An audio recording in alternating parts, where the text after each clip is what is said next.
আজকে আমি একটা গল্প বলবো, যেই গল্প আপনার হৃদয়কে চুরমার করে দিবে। এমন একটা গল্প, রাফি আর মায়ার গল্প। সেই গল্পের মধ্যে পাবেন আপনার মনের কষ্ট, আপনার মনের বেদনা। তো যাই হোক, ভিডিওটি শুরু করতে যাচ্ছি।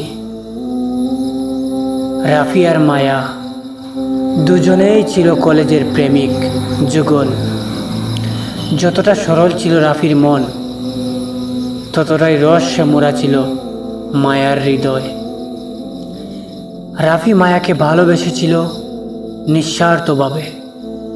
প্রতিটি সকালে ভালোবাসি বলে দিন শুরু করত, আর প্রতিটি রাতে তুমি ছাড়া বাঁচতে পারবো না বলে শেষ করত। রাফির স্বপ্নগুলো ছিল ছোট্ট, কিন্তু তাতে ছিল শুধু মায়া। সেও কল্পনাও করত না যে মেয়ে তাকে চুকে চুকে স্বপ্ন দেখাতো, সেই মায়াই একদিন তাকে ভেঙে দেবে। একদিন হঠাৎ করে মায়া বদলে যেতে শুরু করলো। ফোন ধরা বন্ধ, মেসেজের উত্তর নেই, দেখা করাও যেন বিরক্তির মতো লাগতো তার। রাফি তখনও বুঝতে পারছিল কিছু একটা ঠিক নেই। শেষ পর্যন্ত এক সন্ধ্যায় রাফি মায়াকে দেখে ফেলল, এক অপরিচিত ছেলের হাত ধরে হাঁটতেছে।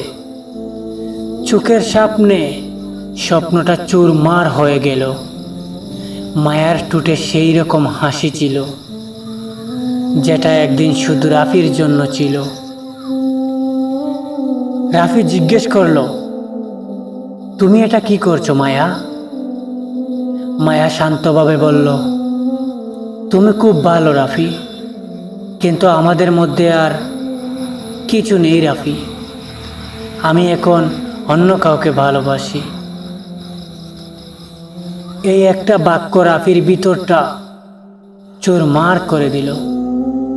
সে আসতে পারল না, কাঁদতেও পারল না। শুধু মনে হলো, প্রেম যদি এই হয়, তবে ভালোবাসা হয়তো কেবল এক পক্ষের অনুভূতি। আজও সে মায়ার মেসেজ আর্কাইভে রেখে দিয়েছে, ডিলিট করতে পারে না। মাঝে মধ্যে পড়ে চোখ ভিজে যায়। সে এখন আর বিশ্বাস করে না কাউকে, কারণ সে সবচেয়ে বেশি ভালোবাসে, সে সবচেয়ে বেশি কাঁদে। শেষ কথা, ভালোবাসা যদি ভেঙে দেয়, তবে তা ভালোবাসা নয়, ছিল কেবল এক প্রাকৃতিক মোহ। আজকের এই ভিডিও থেকে আপনারা কি শিখতে পারলেন? আমি রিকোয়েস্ট করব না, আপনার অনুভূতি থেকে চাইলে আমার কমেন্টের মধ্যে আপনার সেই অনুভূতিটা লিখে দিতে পারেন।